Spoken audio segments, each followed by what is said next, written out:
Pila na ka virtues ang inyong nakatunan sa ato karong pagsimba? Pila na? 5. Sige. Ang unang mga virtues kadtong maghatag ginatog paglaom kadtong naa sa hope. Ang H stands for humility. Ang O stands for obedience. Ang P stands for piety or prayer. Ang E stands for excellence. Dayon, ang cardinal virtues, upat sad na kabuok. Unsa toy una natong ipamalandungan gahapon? Prudence. Kanang prudence, mauna ang pagbuhat sa saktong panahon, saktong lugar, saktong paagi, o saktong tao. Muna'y prudence. O wa na siya, ang atong humility, obedience, prayer, and excellence, dili na sakto. Karon sad, ang atong pamalandungan, ang ikaduha nga cardinal virtues, nga mo'y atong murag bisagra sa mga virtues nga dili magkabuwag-buwag, mao ang justice, hustisya. What is justice? Justice is lingi ay mong tupad na kibaw ka unsa na justice, hustisya. Mga lawyers ani may kayo. Sa akong nakatunan, sa akong pag-eskwela, dunay simple pero masabtan nya murag tan-aw nako accurate kayo nga pagkahatag og meaning sa justice. Matud pa, justice means to give what is due to a person. Unsay angay sa tao ihatag. Mao na nga doon natay gitawag sa atong balaod og Bill of Rights. Mga katungod nga angay natong ihatag. Nya doon na sa tay duties and responsibilities para ipatuman ang Bill of Rights. Lingiya ang imong tupad. Ingna, sige kaghatag sa akong Bill of Rights. Importante kay na nag-away sila ron diha ato mga politicians, hashtag ani ang ato mga nasod naggubat tungod pag-claim anang right nato kuno ang West Philippine Sea. Ingon sad ang China amo sad nang right, naggubat. Right kuno sa Ukraine ang sovereign niya from Russia, moingon sang Russia, right sa namo nga i-member ka namo. Gubat. Nadaghan kayong rights diha. Ang ato sang mga legislators, right kuno na nila, nga ilag yung kunong pamatud-an ang hustisya sa EJK o kadtong confidential fund. Right sana sa diri speakers nga mudipinsa uban pa diha, gaaway sila. Naggubat na ang rights. Karon sa atong simbahan, sa konteksto sa atong pagtuo, dunay para nako tulo ka basic rights nga kun ato ning tumanon all the rights nga gi-set sa atong legal paradigms matuman. First, kaning right to life. Second, right to happiness. Third, right to holiness. Gayos ba ko no be? Unsa toy tulo ka rights? Right to life, right to happiness, right to holiness. Mga asawa, unahon ta mo, kinsa ninyo dinhi nga kada adlaw naghatag yun aning tulo ka rights ngadto sa inyong mga bana. Taas ang kamot. Mga buangon gid mo. Mga bana, basig na kinsa ninyo'y naghatag aning tulo ka rights right to life, right to happiness, right to holiness, ngadto sa inyong mga asawa. Asa kamot? Di man bana diri. Wa gyapon. Haarin lang tas ginikanan kay kamo man gyud mga models. Kinsa ninyo mga ginikanan ang naghatag aning tulo ka rights ngadto sa inyong mga anak, right to life, right to happiness, right to holiness. Taas sa kamot mga ginikanan. O na daghan ang ginikanan. Congratulations. Niabot yung mga 15 kabuok.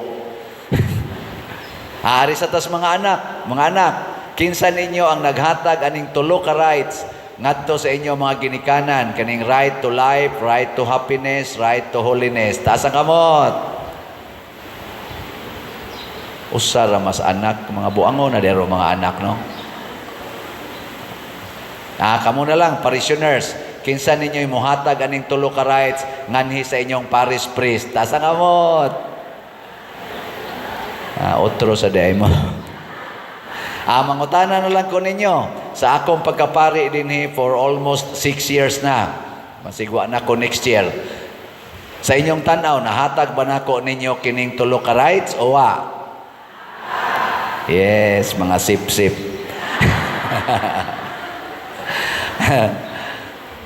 Importante kayo ni. Sige, atong pamalandungan, si Maria, si Jesus, ug ang Ginoo. Matud pas unang pagbasa niingon ang Ginoo, muanha ko ninyo, akong papahawaon ang inyong mga kaaway, dili na mo bugal-bugalan, makasinggit na mo sa kalipay, kay ako ana-anak kaninyo. Di sa to pa, iyang ihatag na ang right to life, right to happiness, o right to holiness. Ana ang atong Ginoo, pag-abot sad ni Maria, unsa man sa iyang gihatag, bisag wa siya hilabtig laki, nisugot siyang mamabdos, wa niya gitaktak, gilaglag ang bata nga miturok sa iyang tiyan, tungod lang kay wa siya klarong bana. Iyang gipangga ang bata, nibisita siya ni Isabel, og niulpot sa kalipay si Isabel ug ang bata nga iyang gisabak. So si Maria nagrespeto og naghatag sad sa right to life, right to happiness, ug right to holiness. Ang mga santos, sama nila ni San Vicente Ferrer, nilang San Pedro Calungsod, San Lorenzo Ruiz, ug uban tanan mga santos, ug atong summarize ng ilang gibuhat nganong nahimo silang sikat kaayo ug hantod karon atong gihandom kay nagsigi sila hatag og right to life, right to happiness, right to holiness to many people. Mawa gani ning hustisya. Bisag kinilang tulo, mawa gani ning tulo ka rights nato, dili na ni mahatag, way kapuslanan ang atong humility, ang atong obedience, ang atong prayer, o ang atong excellence. Daghan kayo mga tao striving for excellence, excellent businessman nga nakuno siya'y net worth na $500 billion. Very excellent. Pero naghuna-huna ba siya pila ka billion sa drone ang way hapit gikaon, wa na gani ikapa-eskwela, wa gani ikapa-ospital sa ilang mga anak? No? Ay konyog tutuki. Situation lang ba? May kayong muubi, bisag unsay isultis leader, tumanon gyud aron malipay ang leader sa politika or sa simbahan.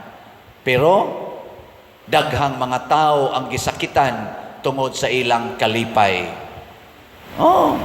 Kanading mga manuyupay, lipay man kay na sila, piyait masday pagani na, sindikato gyud na kayo, lipay kay sila, kay na sila'y kwarta, hay pa kay sila, pero pila ka buok ang kinabuhi nga nawagtang tungod anang drugas. Mga estudyante graduating gipamatay, kay gitulis gipatay. Mga nagtrabaho, nagtinarong, gipang rape o gipang tulis, gipang patay. Taxi driver na muwaw og trabaho para kinabuhi siyang pamilya, gipatay sa tulisan, gitulis pag yun bisag gamay kaayo og kinitaan. Karong bago na say gitulis. Dinto katong bagong gitulis karon dinis ato. Tindahan in town, nindag itlog. Niya gitulis. No? Dinhi ba to sa ato? Dinhi sa liluan na say gitulis, napay akyat bahay. Tungod na sa ilang kalipay, pasabot, dili, Diyos nun. Kay kaning tulo, magkuyog gini mga igsoon. Para nako magkuyog gini. Right to life. Dili pwede ang life nga why happiness, why holiness. Right to happiness. Parehas anang nagpuyo-puyo. Siging happy-happy. Siging dumog-dumog, kuot-kuot, tukhang-tukhang, way mga kasal. Wa man mo'y holiness, wa yaponay ayo. Kuwang.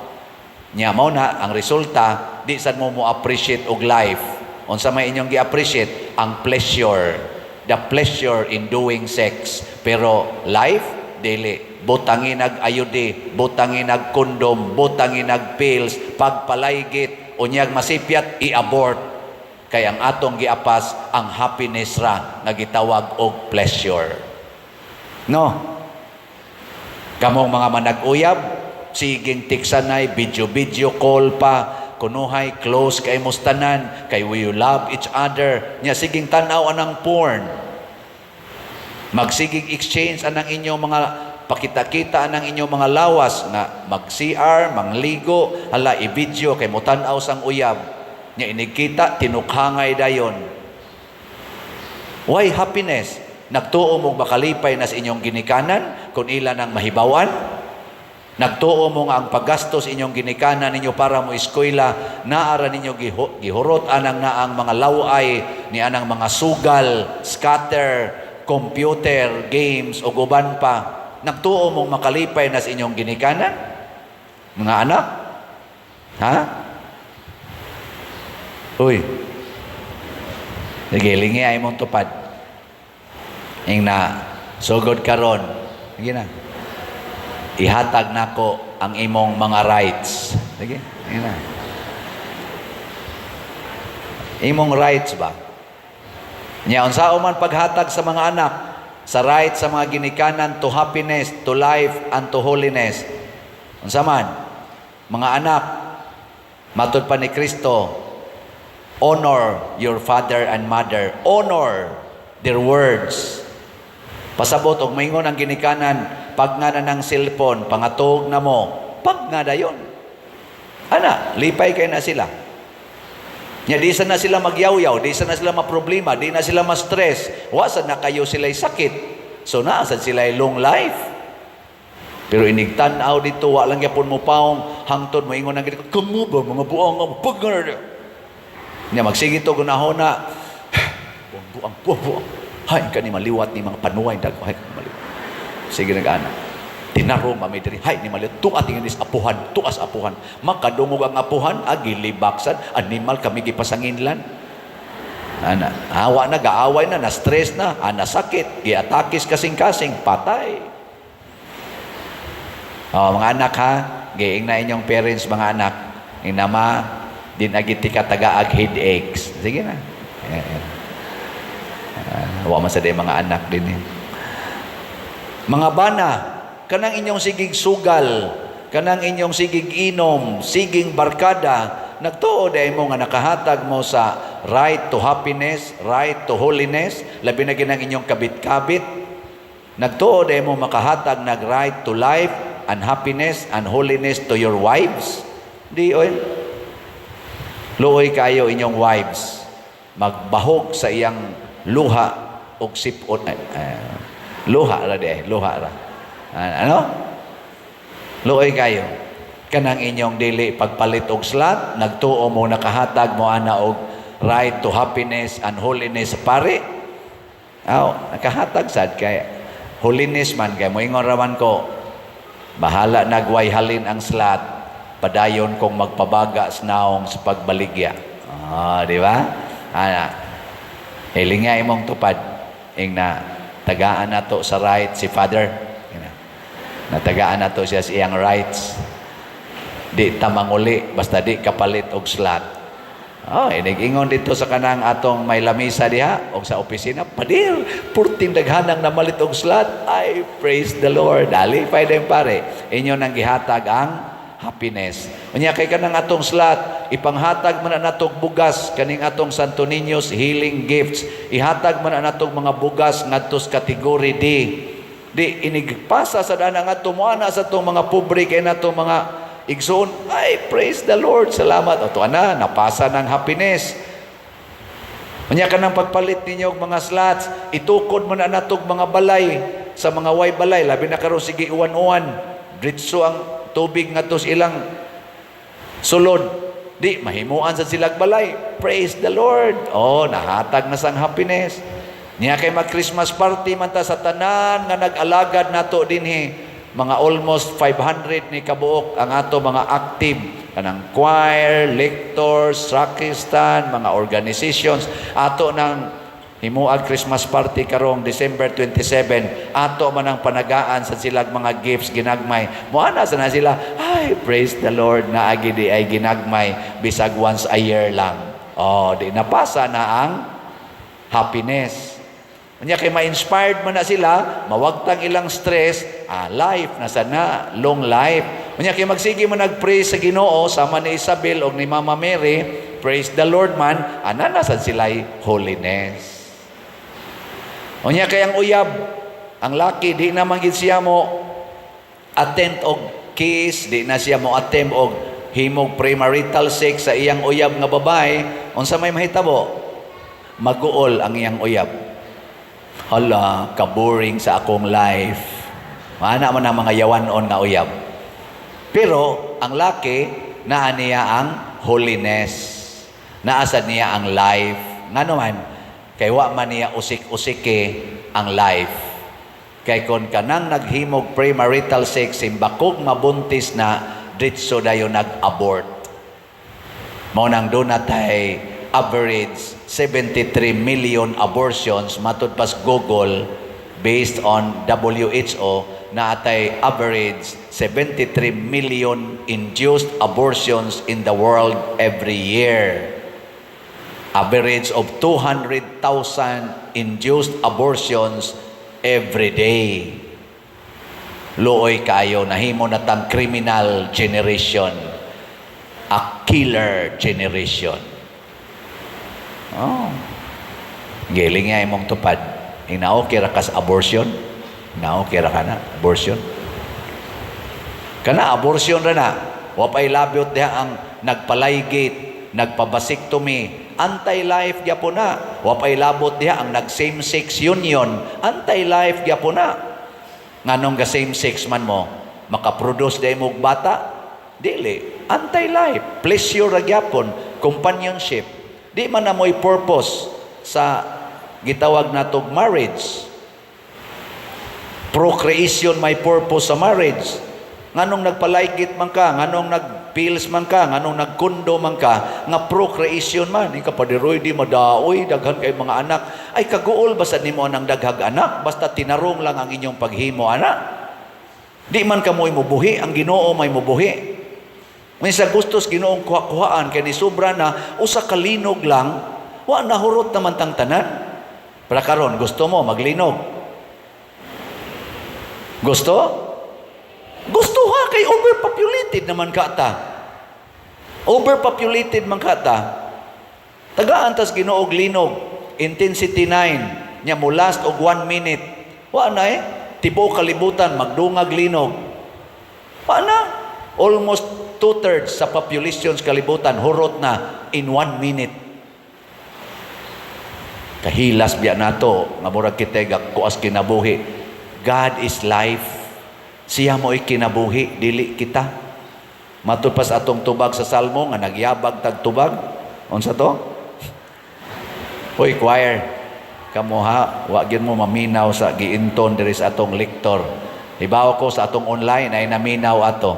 Nya, labi na mga musician, nakaingon gyud to, wa man ni klaruhag tubag. Singgit kamo sa kalipay diha sa Ginoo, kamo nga mga balaan. Awitin ninyo siya, og usa ka bag-ong awit. Makaawit ra gid ta mga igsoon kung malipayon ta. Makaawit ra gid ta kung balaan ta wa tay sala. Og unsa na siya? That is justice. The greatest justice to us given by Jesus is His death on the cross to take away our sins. Because the greatest injustice in the world is sin. Kanang sala. Mao ginay kinadak-ang injustisya sa kalibutan ang sala. Kanang 7 capital sins. Kay gikan ginasyawa ang sala. Muna mawagay ng sala, muspuli dayon ang hustisya. Katapusang lingi sa imong tupad. Ing na promise. Ing na na. Tabat na ko. Ready, go. Ing na promise. Pakamatian ti ka. Ana,